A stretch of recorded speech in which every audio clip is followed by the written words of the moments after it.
Hello everyone, मी रुपाली मोहोळ. आपण आपल्या कालच्या व्हिडिओमध्ये काय शिकलोय मुलांना सांगा? Addition of integers. Very good. मग आज सबट्रॅक्शन शिकायचं? हो. ओके. ॲडिशनचे रूल लक्षात आले की नाही? हो. बरं, मग आज बघा, सबट्रॅक्शनचा फक्त एक एक्स्ट्रा रूल आहे. ॲडिशनचे 3 रूल तर आहेतच, फॉलोच करायचे, पण सबट्रॅक्शनचा एक एक्स्ट्रा रूल आहे, तो मी तुम्हाला समजवते. समजावू का? हो. ओके. बघा, rule number 1, if there is minus sign outside the bracket, then change the sign of number inside the bracket. म्हणजे काय? जर चौकटी बाहेर वजा चिन्ह असेल तर चौकटीच्या आत जो नंबर असतो ना, त्याचं चिन्ह अपोजिट करायचं, विरुद्ध करायचं. म्हणजे काय? +5 असेल तर -5 करायचे, -5 असेल तर +5 करायचे, एवढंच. कळालं? एवढा एकच रूल आहे. आपण उदाहरण घेऊन समजून घेऊया, मी तुमच्या लक्षात येईल. ठीक आहे? आपण आता सबट्रॅक्शन ऑफ इंटिजर्सची काही एक्झाम्पल सोडून बघणार आहोत. ठीक आहे? पहिला एक्झाम्पल आहे -9 -2. रूल प्रमाणे पहिल्या ब्रॅकेटच्या आतला नंबर आहे तसा कॉपी करायचा. -9. आता रूल काय आहे? ब्रॅकेटच्या बाहेर मायनस साइन असेल तर ब्रॅकेटच्या आतला नंबर चेंज करायचा, म्हणजेच अपोजिट साइन लिहायचं त्या नंबरचं. -2चा झाला +2.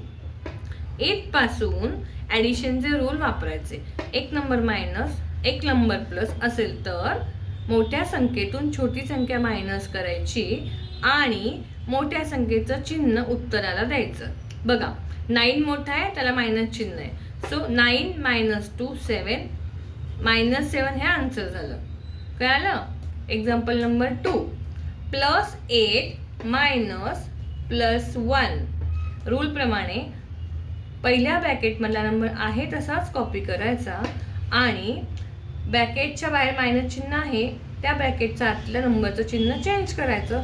हा आहे +1, त्याचा झाला -1. आता इथपासून ॲडिशनचे रूल वापरायचे.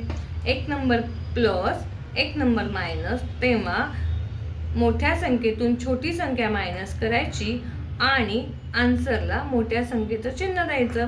इथे 8 मोठा आहे, त्याला प्लस चिन्ह आहे, म्हणजे इथे +7 आन्सर झालं. Example number 3, 7 -+15. ओके. रूल प्रमाणे पहिल्या ब्रॅकेटमधला नंबर आहे तसाच कॉपी केला. 15च्या बाहेर मायनस चिन्ह आहे, सो +15चे झाले -15. इथपासून ॲडिशनचे रूल, एक नंबर मायनस, एक नंबर प्लस. 15 - 8 केला, 15 - 7 केला तर आले 8. -8 हे आन्सर, कारण 15 नंबर मोठा आहे आणि त्याला मायनस चिन्ह आहे. आता मी तुम्हाला 2 सम होमवर्कला देणार आहे मुलांनो, ते करून या. नाही कळालं तर मला कमेंट करा. आणि तुम्हाला जर मी शिकवलेलं कळत असेल तर प्लीज आपल्या चॅनलला सबस्क्राईब करा, व्हिडिओ शेअर करा आणि लाईक करा व बेल आयकॉन प्रेस करायला विसरू नका. थँक्यू.